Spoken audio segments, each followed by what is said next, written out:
Queridos e prezados irmãos da TV Caminho Livre, graça e paz do Senhor Jesus.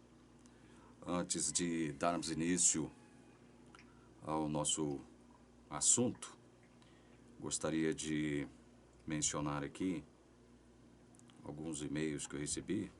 Não dá para mencionar todos, mas aqueles que eu acho que merecem uma resposta mais rápida. Eu saliento aqui e vou fazer uma saudação fraterna ao irmão Carlos Silva, que me enviou um abraço, enviou uma mensagem e está pedindo para que eu faça aqui um vídeo sobre o tema imortalidade da alma. Ele disse que gostaria de saber a minha interpretação sobre este tema. Ele é de Teresina, no Piauí. Meu querido irmão Carlos Silva, eu já fiz algumas observações em relação a esse tema, irmão Carlos, dizendo o seguinte: olha, eu não pretendo discutir esse tema porque esse tema ele é caro para algumas pessoas. E eu entendo que esse tema não é um tema preponderante, não é um tema... Ele pode ser urgente para muitas pessoas, para mim não, né? Ele pode ser importante para muitas pessoas, para mim não é. Para mim é um tema periférico, ou seja, ele não tem o poder, esse tema não tem o poder, ele não tem ele não possui nenhuma virtude santificadora. Para mim não, entende? Então assim, respeitando aqueles irmãos que pensam diferentemente de mim, que sou um aniquilacionista, né? Eu não creio que a alma seja imortal, né? Mas eu respeito a opinião daqueles que creem diferentemente de mim, né? Daqueles que creem que nós possuímos uma alma e que essa alma é imortal, né? Que existe inferno e que vai existir o tormento eterno num suposto inferno. Eu não creio nisso, irmão Carlos, entendeu? Mas respeito quem crê, respeito quem crê. Eu acho que no final de tudo nós vamos saber quem é que tem razão e quem é que não tem, né? Mas eu não creio, né? Do meu ponto de vista, não há sólidos fundamentos bíblicos para se crer na imortalidade da alma. Não há, entende? Então, assim, eu respeito quem crê. Por isso eu não quero ofender as sensibilidades de quem crê nesse assunto, certo? Então, esse é o meu posicionamento. Agora, assim como eu estou fazendo com o irmão, de forma respeitosa, eu não quero discutir esse tema, né? Sabe, eu não quero trazer esse tema à tona aqui, justamente para não ofender, para não ferir ninguém, né? Não ferir a sensibilidade de ninguém. Eu simplesmente estou colocando o meu ponto de vista como sendo um ponto de vista contrário em relação àquele ponto de vista que assume a existência da imortalidade da alma, com todos os seus aspectos subsequentes, né? Com todas as suas implicações. Certo, irmão Carlos? Eu quero agradecer ao seu e-mail e nós nos colocamos à disposição sempre que o irmão necessitar. O senhor tem a possibilidade de entrar em contato conosco e, enfim, e de travar, quem sabe, uma discussão, um debate, solicitar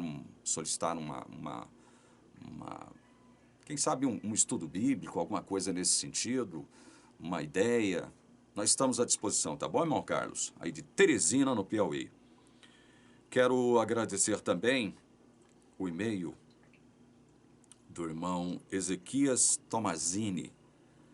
Ele me enviou um e-mail recentemente, diz aqui que foi adventista de terceira geração, formou-se em teologia no antigo SALT, e aí, né, o Seminário Adventista Latino-Americano.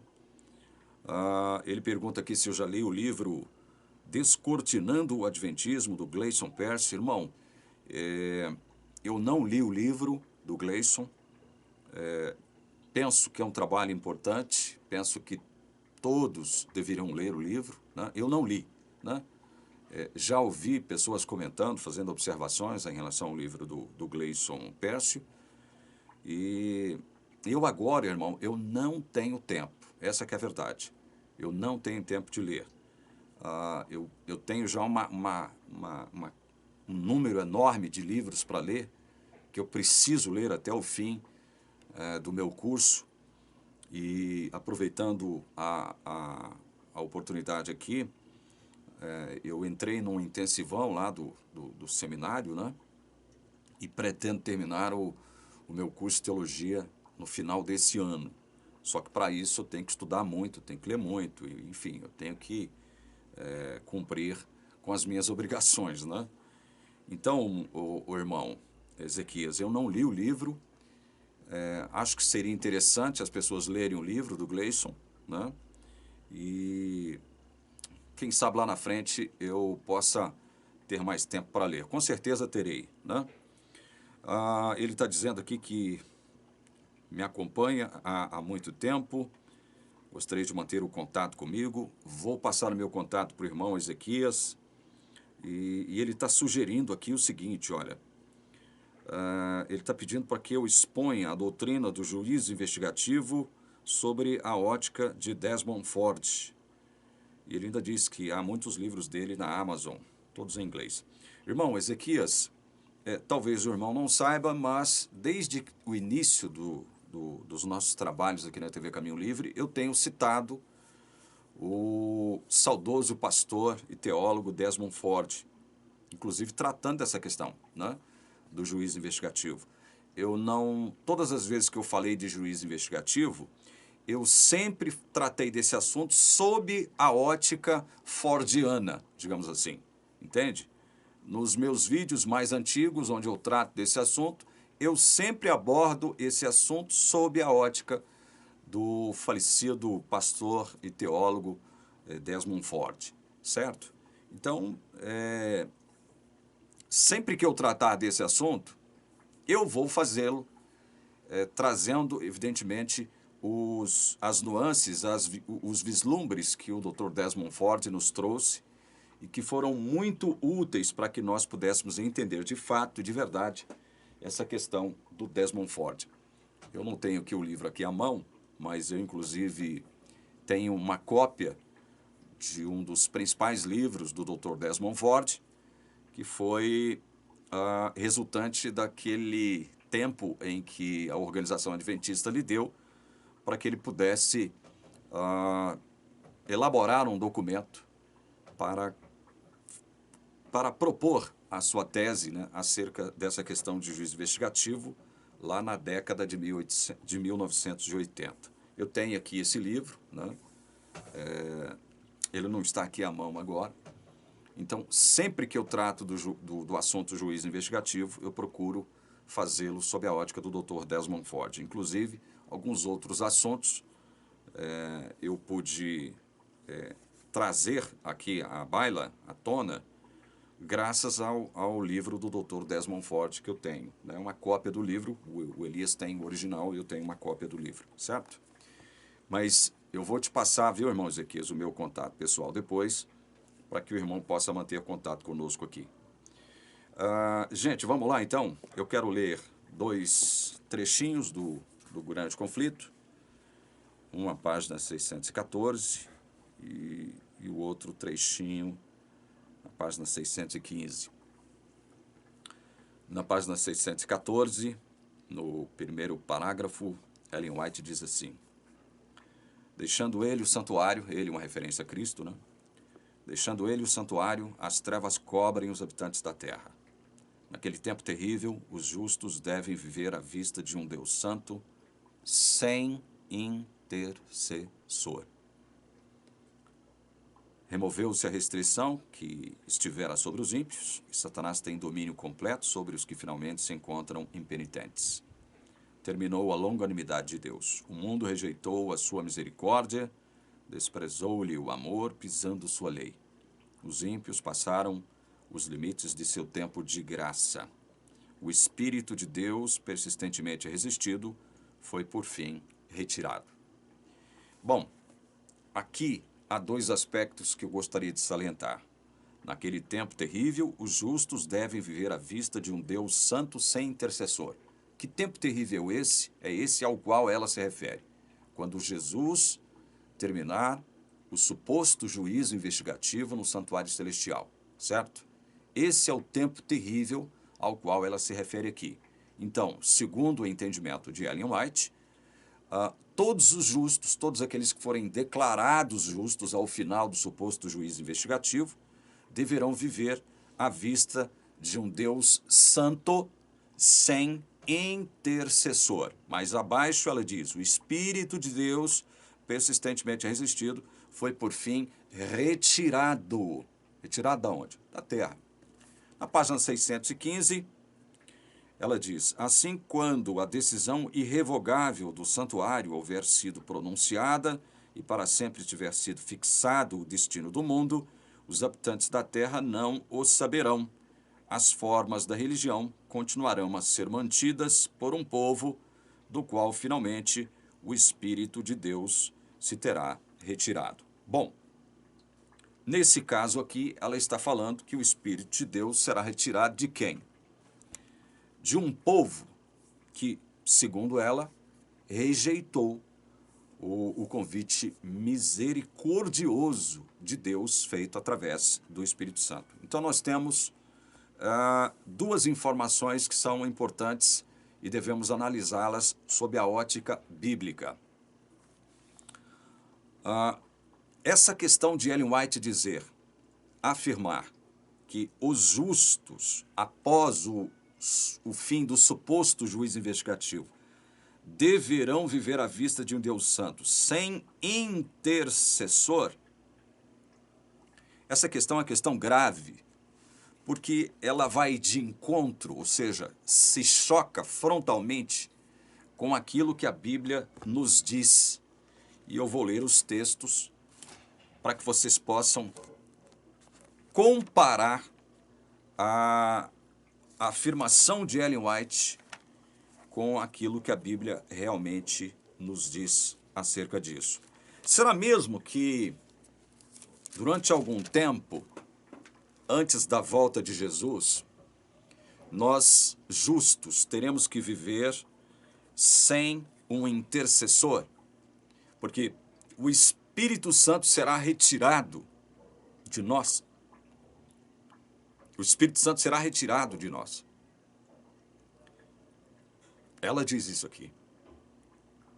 Naquele tempo terrível, os justos devem viver à vista de um Deus santo sem intercessor.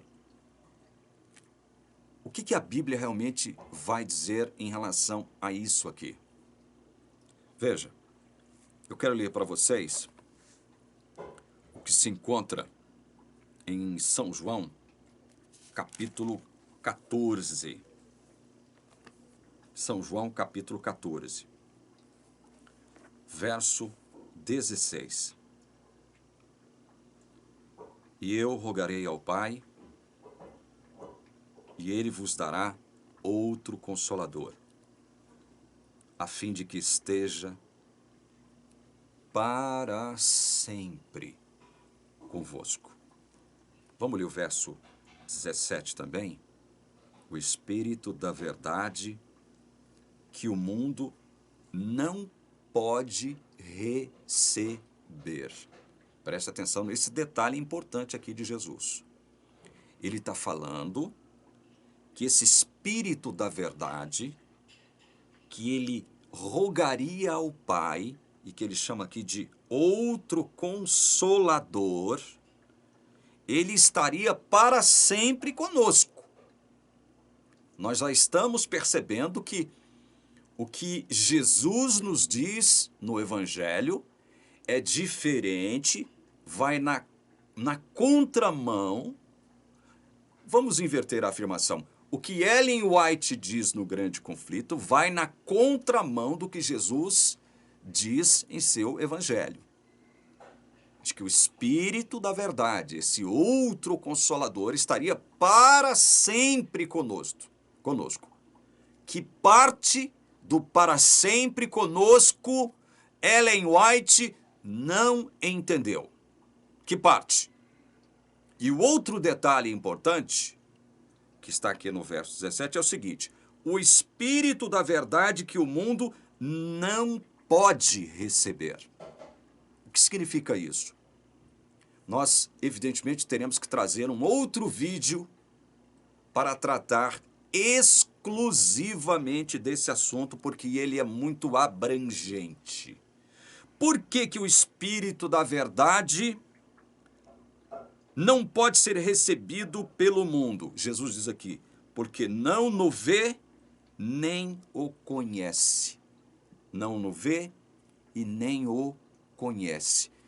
Pelo fato do mundo não ver o Espírito Santo, não conhecê-lo, isso impede que o mundo possa receber o Espírito Santo. Isso aqui é um assunto mais abrangente, certo? Mas é um texto que pode fazer uma espécie de contraponto em relação a isso que Ellen White afirma aqui no Grande Conflito. O que é bom ser destacado, o que é importante ser destacado, o que é necessário ser destacado, é esse aspecto aqui dessa afirmação de Jesus. Eu rogaria ao Pai, Ele vos dará outro Consolador, a fim de que esteja para sempre convosco. No final do verso 17, depois de dizer que o mundo não pode receber esse Espírito Santo, esse outro Consolador, porque não o vê e nem o conhece, ele diz: Ele habita convosco e estará em vós. Por quanto tempo? Para sempre. Então, segundo as palavras de Jesus, o Espírito Santo não nos abandonará. O Espírito Santo não nos abandonará. O Espírito Santo não nos deixará sozinhos. O Espírito Santo estará para sempre conosco, porque Ele habita conosco. Ele habita conosco. Ele não habita no mundo. O mundo não pode receber. Esse não pode receber aqui significa que é uma impossibilidade o mundo receber o Espírito Santo, porque não o vê e não o conhece, gente.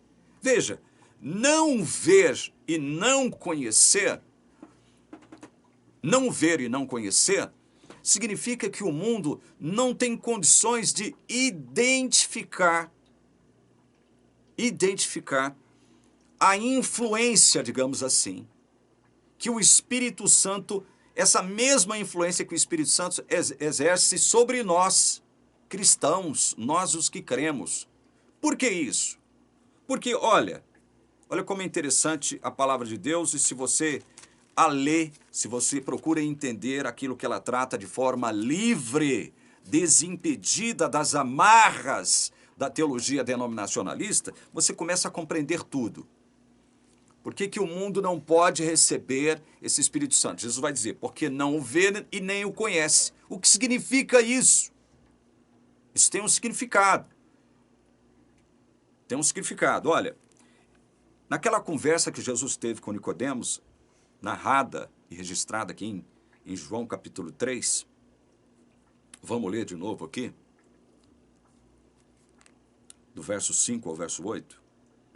Respondeu Jesus: em verdade te digo, quem não nascer da água e do Espírito não pode entrar no reino de Deus. Nascer da água e do Espírito. Não pode entrar no reino de Deus. Preste atenção nisso. É necessário, para entrar no reino de Deus, ainda que nós estejamos aqui, nessa terra, nessa dimensão, mas para entrar na dimensão espiritual do reino de Deus, é necessário nascer da água e do Espírito. Olha, verso 6. O que é nascido da carne é carne. O que significa isso? Nascer da carne? Significa nascer, vir ao mundo, da forma como você veio, como da vontade do seu pai e da sua mãe. Você veio ao mundo né? Porque o seu pai e a sua mãe se relacionaram e você passou a existir graças a essa relação entre seu pai e a sua mãe. Então, quando você vem ao mundo como resultado da relação do seu pai e da sua mãe, você é carne. Você é carne. E não há como você mudar essa condição carnal por si só. Não tem como você mudar isso. Por que não tem como você mudar? Porque para mudar você precisa nascer de novo. Mas é você que determina que vai nascer de novo? É você que determina? Não é você que determina, não foi você que determinou o seu primeiro nascimento. Não foi você que disse, numa suposta pré-existência para o seu pai e sua mãe, pai e mãe, quero nascer, quero vir ao mundo. Não foi, isso não aconteceu, não é? Seu pai e sua mãe não consultaram você numa suposta pré-existência sua, para saber se era da sua vontade, do seu livre-arbítrio vir ao mundo ou não. Então, a questão do nascer de novo não é uma questão sua, porque você é carne, você não tem esse desejo enquanto carne de nascer de novo. Você é carne, e você veio da carne e continuará sendo carne. Enquanto carne, o que diz a Bíblia? Enquanto carne, você não pode agradar a Deus. Você não pode agradar a Deus por quê? Você é inimigo de Deus enquanto carne. Inimigo de Deus. E você é impossível nessa condição de carne você se sujeitar à lei de Deus, ou seja, à vontade de Deus. Você está vendo? Que não é você que determina o seu novo nascimento, porque você é carne. Enquanto carne, você é inimigo de Deus. Não pode, é impossível você agradar a Deus, assim como é impossível você se sujeitar à vontade preceptiva de Deus expressa nos mandamentos. Está vendo como a Bíblia ela deixa uma série de pistas ao longo do nosso caminho, mas ela não traz a papinha mastigadinha na sua boquinha. Toma aqui, meu filho, está aqui tudo mastigadinho, olha, está aqui tudo. Não, você tem que raciocinar. Deus te deu um cérebro, Deus te deu uma mente para quê? Para que você raciocine segundo as pistas que Ele mesmo deixou em sua santa palavra. Então, no verso 6, o que é nascido da carne é carne, e vai continuar sendo carne, a menos que haja um novo nascimento, que é produto do quê? Da água e do Espírito. A água e do Espírito não é algo que pertence a você, é algo fora de você. A água é um tipo, é um símbolo, é uma figura da palavra santa de Deus, a palavra de Deus. A água é um tipo da palavra de Deus. E o Espírito é o quê? É o Espírito Santo de Deus. É o Espírito Santo de Deus. E aí, eu afirmo o seguinte, não quero entrar em detalhes aqui com os unitaristas que não creem na personalidade do Espírito, eu sou trinitariano, então o Espírito é a terceira pessoa da divindade.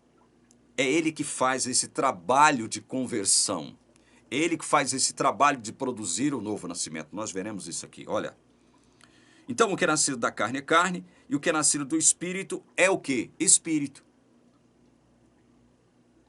Nascido do Espírito, não é nascido de você. Esse novo nascimento não vem de você. Não procede de você. É do Espírito. Você nasceu de carne. Mas para nascer do Espírito, é Ele que tem que produzir esse novo nascimento em você. Água e Espírito são elementos fora de você. Não está dentro de você. Você é carne. É impossível você agradar a Deus. E o que é agradar a Deus? É crer nele. É impossível você se sujeitar à lei de Deus porque você é inimigo de Deus. A sua inclinação é para a morte, dá para a morte, a sua inclinação carnal. A sua inclinação não é para Deus, essa é a inclinação natural da carne. Por isso é que Jesus diz, o que é nascido da carne é carne. Agora, o que é nascido do Espírito é Espírito. Nascido do Espírito, não é nascido de você mesmo. Não é você que determina o seu novo nascimento. Isso fere o seu orgulho, isso fere o seu livre-arbítrio. Deixa ferir, deixa sangrar. Porque você tem que ser colocado diante desta verdade fundamental da palavra de Deus aqui. Ela, em primeira instância, ela se nos apresenta como algo chocante, que choca você. Ah, então quer dizer que eu sou bonequinho na mão de Deus? Quer dizer que eu sou uma marionete na mão de Deus? Que Deus trabalha comigo e lida comigo de forma automatizada, como diz aquele imbeciloide, que eu não vou citar o nome? Ah, não há automatismo. É claro que não há automatismo. Deus não trabalha com automatismos. Nós não somos seres autômatos pelo fato de não possuirmos o livre-arbítrio. Nós possuímos um negócio chamado livre-agência, que é muito diferente de livre-arbítrio, né? Então, veja, Jesus está deixando bem claro, o que é nascido da carne é carne, o que é nascido do Espírito é Espírito. Olha o verso 7. Não te admires de eu te dizer, importa-vos nascer de novo. Para você entrar no reino de Deus, Nicodemos, tem que haver um novo nascimento. Foi você que pediu papai e mamãe para nascer? Foi você que pediu papai e mamãe para vir ao mundo? Da mesma forma, não é você que pede. Por que não é você que pede? É porque Deus não deixa você pedir? Não, é por uma questão de impossibilidade. Carne é carne e enquanto carne, a carne jamais pedirá para nascer de novo. Nascer da água e do Espírito, para pertencer a Deus. A carne é inimiga de Deus, diz Paulo em Romanos capítulo 8, versículos de 6 a 8. Entenda isso. Então, por isso que Deus está dizendo para Nicodemos, Jesus está dizendo para Nicodemos, necessário, Nicodemos, vos é nascer de novo. Aí ele diz o seguinte, verso 8, um verso que muitos cristãos, eu enquanto adventista nunca havia entendido esse versículo, eu confesso a vocês, acredito que muitos cristãos ainda não o entendem. Jesus diz, o vento sopra onde quer. Aí Jesus se utiliza da mesma palavra no grego, que significa espírito. Só que agora ele se utiliza da palavra pneuma. Deixa eu consultar aqui, por isso que é bom você ter à mão algumas ferramentas, para que você possa falar de acordo com a palavra. Me bateu uma curiosidade aqui agora de saber qual a palavra do original grego que aparece aqui para vento. Só para vocês terem uma ideia. É porque existem vários termos relacionados ao pneuma, que é a palavra para espírito, muitas vezes Espírito Santo, né? Então eu quero ler aqui São João 3,8 no grego para ver qual é a palavra que aparece aqui. Qual é o termo, qual é a expressão? O vento sopra onde quer. Isso, é pneuma mesmo. To pneuma, opoi, telei, pnei, kai, ten, phonen. É pneuma. Veja, o vento sopra onde quer. Ouves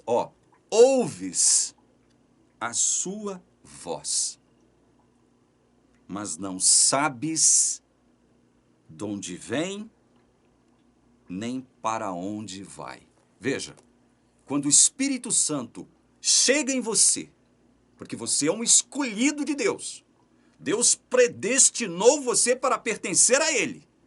E se Deus não faz isso, você não pertenceria a Ele jamais, porque você é carne.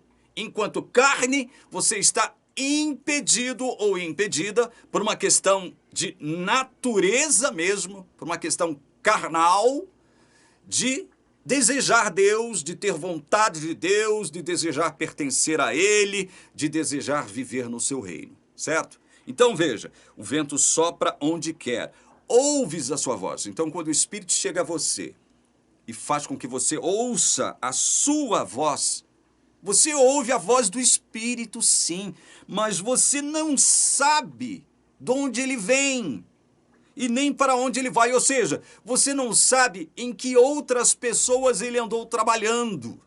Ele andou operando esta regeneração, este novo nascimento, e você não sabe para onde ele vai depois que ele deixar você. Não é assim o vento? Você ouve a voz do vento.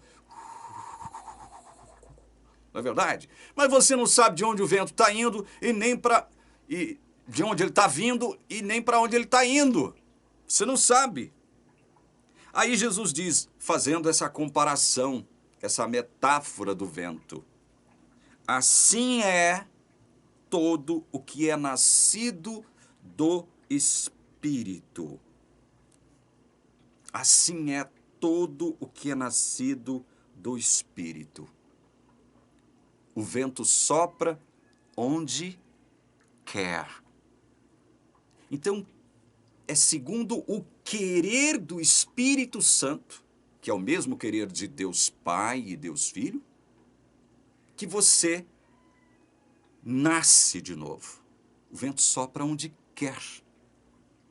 E quando ele sopra em você, quando ele chega em você para produzir em você o novo nascimento, você ouve a sua voz. Você não entende de onde ele está vindo e para onde ele está indo. Você não sabe. Mas você começa a ouvir a voz do Espírito.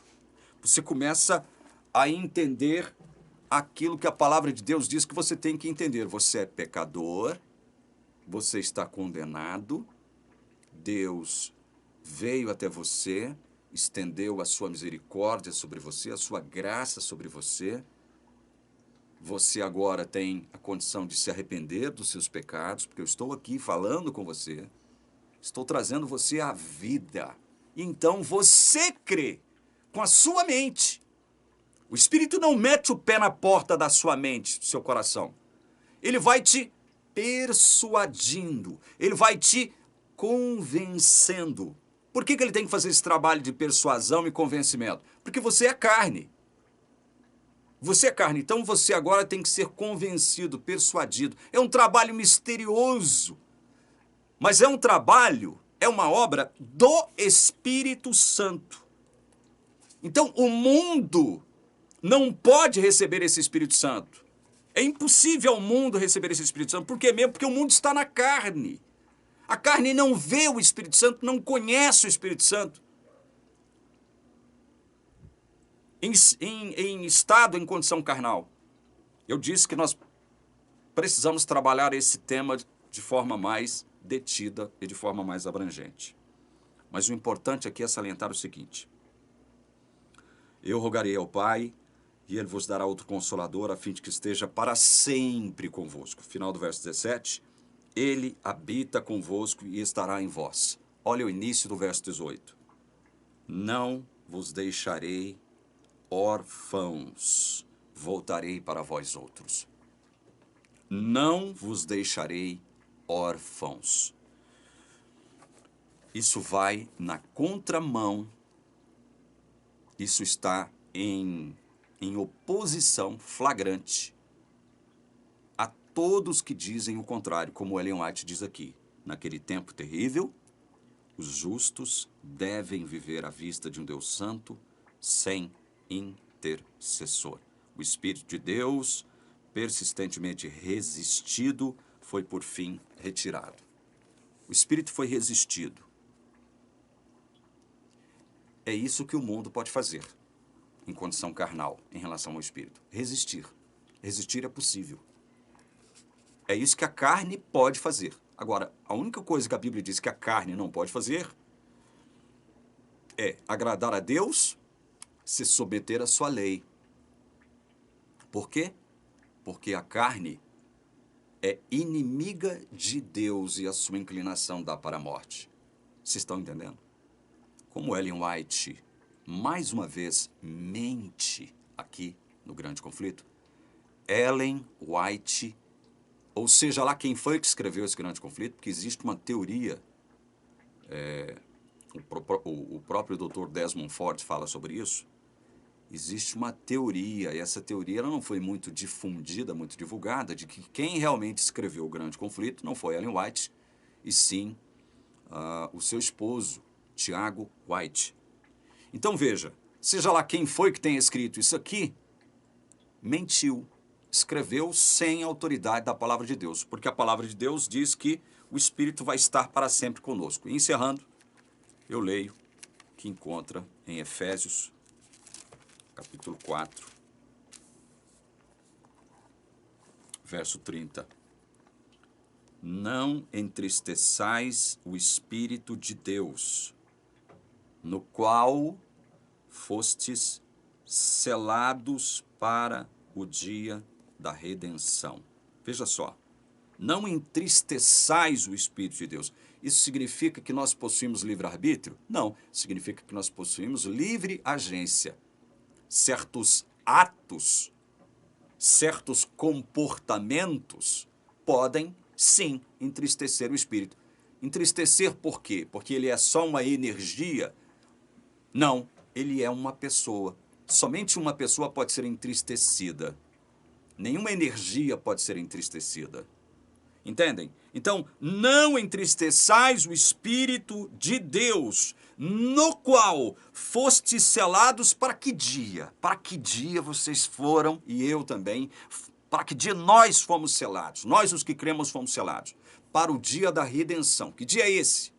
Que dia é esse? É quando Jesus voltar. Para o dia da redenção. Fomos selados para esse dia. Por isso que o Espírito Santo estará para sempre conosco. Para sempre conosco. Só que há um outro texto que eu gostaria de ler.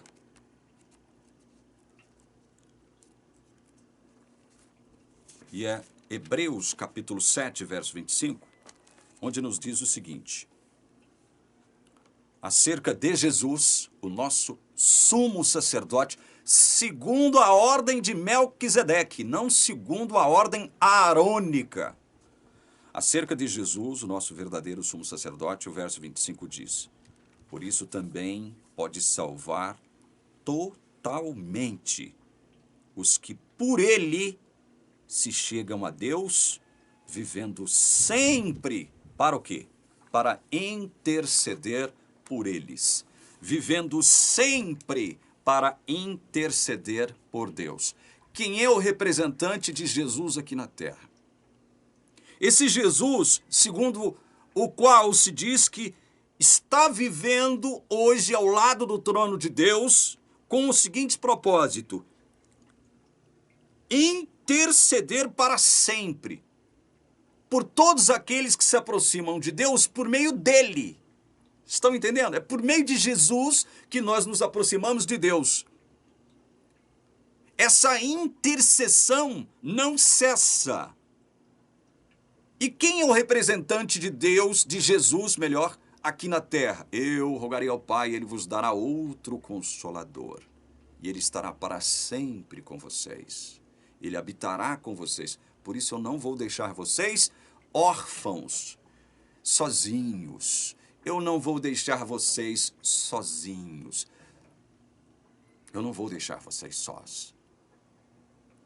Porque eu vivo para interceder por vocês sempre. Que parte de vivendo sempre para interceder por eles, Ellen White e todos os teólogos adventistas que admitem tal falácia não entenderam. Me digam, meus irmãos, isso é grave, isso é sério. Eu não estou aqui me colocando como inimigo do povo adventista. Pelo contrário, eu estou aqui me colocando como alguém que já fez parte deste povo, desta grande família, e que foi enganado e iludido por muitos e muitos anos. E é óbvio que agora pesa sobre mim a responsabilidade de me dirigir a este povo, um povo bom, um povo leal, um povo sincero. É assim que eu vejo o povo adventista. Porque se o povo adventista não fosse um povo leal, um povo sincero, um povo íntegro, eles não fariam da igreja adventista o que ela se tornou, uma grande organização. Então, é por amar esse povo, é por querer ver esse povo de bem com Deus, de bem com o evangelho da graça do Senhor Jesus, que eu faço o que faço aqui na TV Caminho Livre. Então, eu rogo uma bênção especial a você, que é adventista do sétimo dia. Que Deus, através do Espírito Santo, que habita para sempre e estará para sempre conosco. Espírito Santo no qual nós fomos selados. Não há como ninguém retirar esse selo. Fomos selados para o dia da redenção. O Espírito Santo vai estar para sempre conosco. Porque para sempre Jesus intercede por nós. Eu rogo uma bênção especial sobre a grande família adventista do sétimo dia. Que o Espírito de Deus possa trabalhar nessa grande família, produzindo reforma e reavivamento, especialmente da mente dessa grande família adventista.